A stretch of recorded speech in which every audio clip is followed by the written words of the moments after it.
you guys were able to accomplish during that time and preparing your team for Maryland? Well, I think we're a little more healthy. We really weren't a beat-up football team. I felt like we could have played last Saturday, but it's always good. We got some typical bumps and bruises that heal up a little bit better, and probably good for our football team mentally as well as physically. Do you feel like the players say this came at the perfect time of this bye week? Do you feel the same way as far as the timing of the bye week? Well, usually, a bye week, especially if it's toward the middle of the year, is good if you're coming off a win. It's not good to have a bye week when you've lost a football game, so that was good. And then it comes at the right time. We've had some bye weeks that were too early or too late in the year. I think this one came at a good time.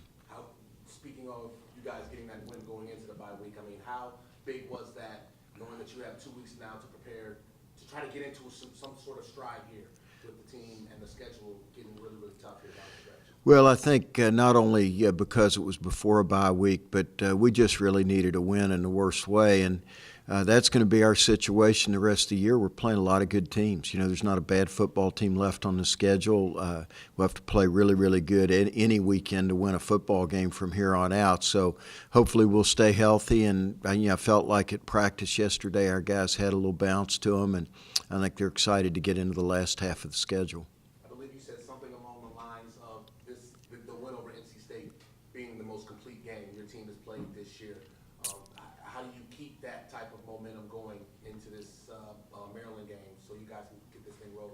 Well, I think our guys just have to stay focused and realize that our energy level has to be high to beat anybody.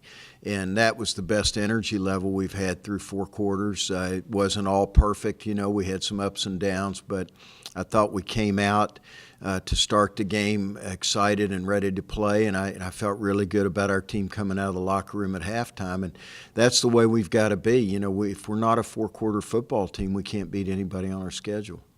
Maryland, what are you saying? That they're an improved team this year? I mean, they have to slip up at Florida State, but at the same time, they've looked pretty good this year. So are you seeing anything different compared to past years with this program? Well, they're a better football team right now than they have been for the past couple years. I think Randy's done a good job. His staff's done a good job. They've got good talent. They're very well coached, and obviously by their record, they're a real for real football team. I think they've always had a lot of talent. I think the coaching change early probably affected them a little bit, but now Randy's got his system in place, and they're playing really, really good football right now. Speak a little bit more about their system, especially on the offensive side of the ball. What do you see? Anything in particular your defense might be able to take advantage of? Well, I think they keep you off balance because they do a nice job throwing the football, and they've got a couple of receivers that are really electric that can beat you anytime. And I think the quarterbacks, they've had to play 2. The one kid got knocked out at Florida State, but my guess is he would be back this week. He's a really good runner. The other kid throws the ball really, really well. Both kids throw it exceptionally well.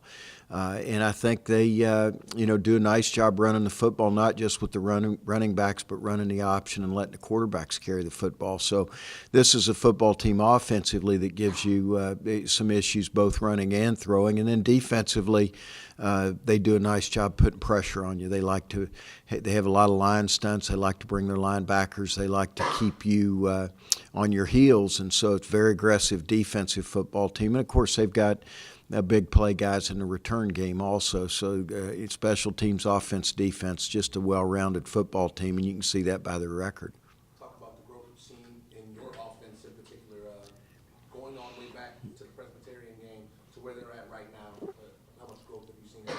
Well, I think we've drawn a better bead on what our kids are capable of doing. I think early in the season, some things that we thought would be good for us were not as productive as we wanted them to be, and so we're continually tweaking things, but I think we've got a better idea of who we are offensively right now. And our guys against NC State really seemed more comfortable with what we were doing. I think, we've got to expand on that a little bit, but I think we're more comfortable right now in what we're doing, not only as coaches, but I think our players are more comfortable with what we're doing right now.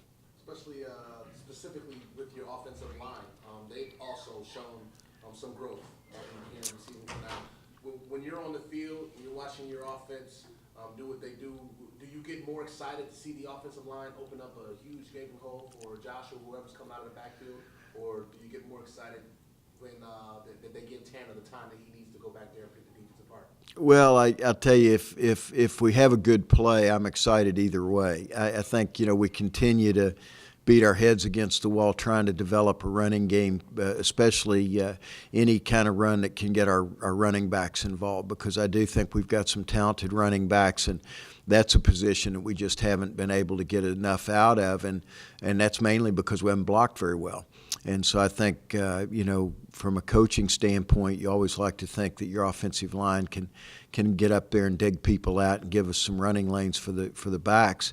But I think we have improved. We're not where we need to be. I guess the bad news is, I don't think the offensive line's where it needs to be. But the good news is, if they get better, we could be. So I think going forward, they'll dictate really how much we run the football, and obviously their pass protection's important. It's hard to find time to do everything. It's hard to find time to spend as much time in practice on the run game and on the throw game as you'd like to, pass protection. But I think there's no question that most coaches would tell you that you went up front. So as that offensive line goes, it's probably the way our offense is going to go.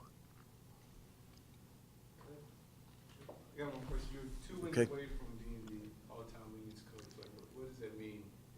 If you're able to accomplish that in the next couple of games?